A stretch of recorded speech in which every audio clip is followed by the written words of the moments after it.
Olá pessoal, sejam todos muito bem-vindos a mais uma aula, do nosso curso de aprendizagem baseada em equipes. E hoje a gente vai falar um pouco sobre o preparo prévio.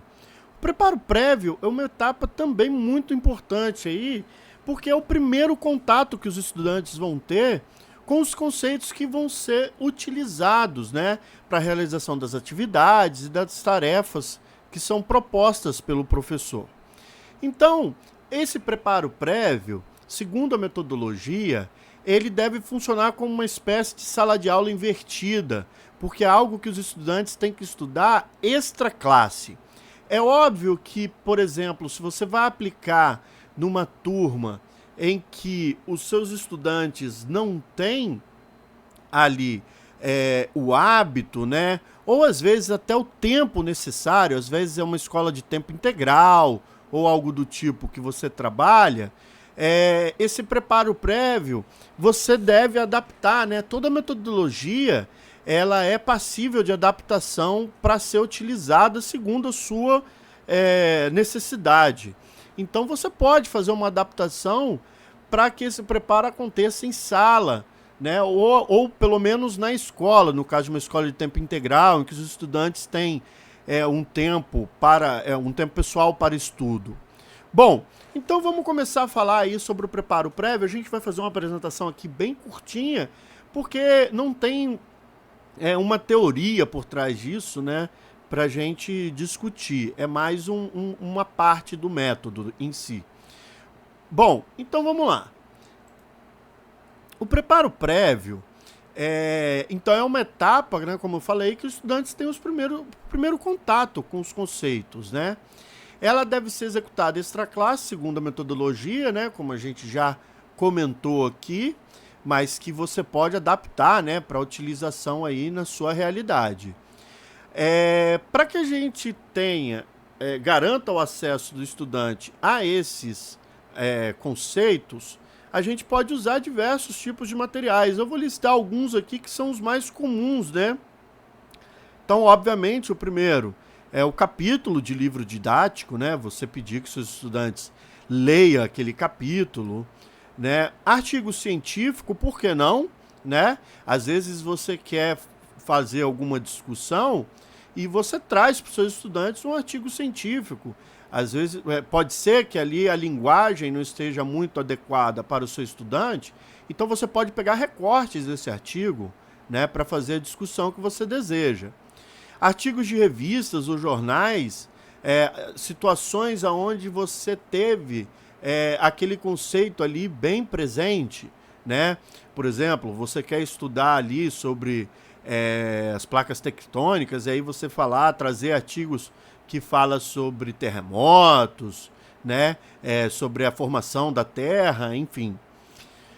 Videoaulas, acho que isso é algo que a modernidade trouxe, sobretudo a necessidade, da gente estudar em casa no período de pandemia, Então as videoaulas, ela é uma realidade hoje na nossa vida, Então a gente deve incorporar isso também à nossa prática como professor.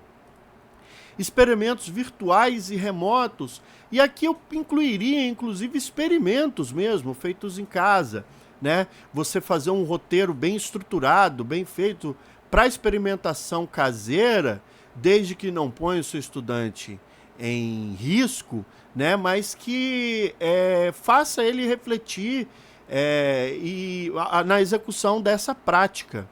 Bom, então esses são materiais, formas que você tem de divulgar esses conceitos para os seus estudantes,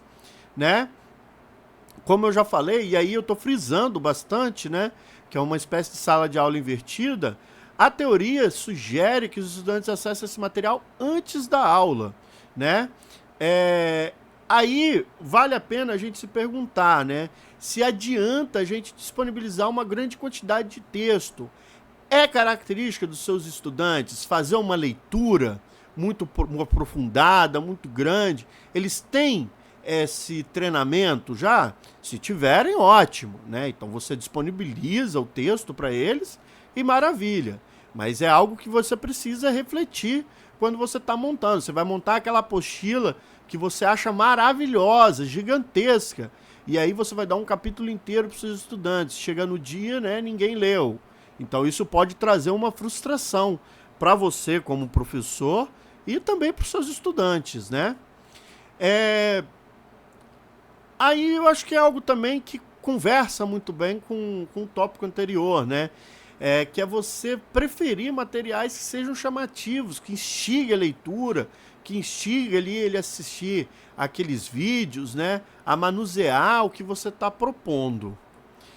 A utilização de objetos como simulações e experimentos virtuais é sempre bem-vinda, né?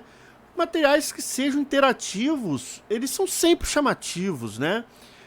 Eles sempre ali instigam a curiosidade do seu estudante, né? Então eles ajudam muito nesse processo. Bom, como a gente já está fazendo aí, eu vou trazer como exemplo a minha própria prática, né? Em que a gente fez aqui, né, a aplicação da metodologia, e aí o que eu separei de desculpa, o que eu separei de preparo prévio. Então tá aqui os materiais, né, que eu separei. Eu coloquei aqui algum texto, e eu peguei texto simples, tá, do Brasil Escola, eu nem peguei capítulo de livro, não, eu peguei textos bem fundamentais mesmo. Tá aqui o formato livro do Moodle, né, em que eu dispus esse material. Então aqui tem bastante texto esse material. Eu coloquei aqui bastante texto, né, mas tem algumas imagens também, certo? E depois desse livro, circuito que eu chamei de circuitos elétricos, eu coloquei aqui uma videoaula, né? Uma videoaula presente no YouTube em que trata dos circuitos elétricos. Então, o estudante tinha aqui essa aula, que eu gosto desse formato, né? Eu acho bacana esse formato que é de desenho, né? Então, tá ali trazendo uma discussão, alguns elementos, inclusive, que não estavam lá no texto, né, que a gente escolheu. Bom, depois disso aqui, eu coloquei uma simulação de experimento. Então, tá aqui o procedimento, né, o que os estudantes deveriam fazer, e aqui um laboratório de circuitos, né, lá do PET Colorado, muito famoso aí, entre professores de física, na área de simulação, né? E aí o estudante tinha que vir aqui e construir um circuitinho elétrico, né? Com essa ferramenta aqui, né? Então ele fechava aqui o circuito, né? Sim, eu não coloquei bateria, mas enfim, vamos colocar uma bateria aqui só para ilustrar, tá aí, né? Que ele montaria um circuitinho aí e faria as observações que eu sugiro aqui, né, no que acontece, né, como que se comporta aí o circuito elétrico. Depois eu coloquei mais um texto sobre a lei de Ohm, aí já vem uma parte, né, que é mais matemática, né, que tem ali a aplicação de fórmulas, de conceitos que envolvem uma aplicação de equações, né, discussões sobre o que cada termo da equação é, e eu botei aí alguns exercícios resolvidos, botei 2 exercícios resolvidos só, né, e no final, eu particularmente gosto de fazer isso, mas não é uma sugestão da metodologia, eu gosto de colocar um questionáriozinho sobre esses conceitos, um questionáriozinho bem simplesinho, né, com algumas perguntas simples, né, sobre o que eles acabaram de fazer aí. No caso eu coloquei, ó, perguntinhas envolvendo continha, né? Mas continhas, gente, que envolve, obviamente, uma parte conceitual ali do tema que a gente está estudando. Então, essa aí é uma forma de você organizar o seu preparo prévio. Ok, pessoal? Então, até a próxima.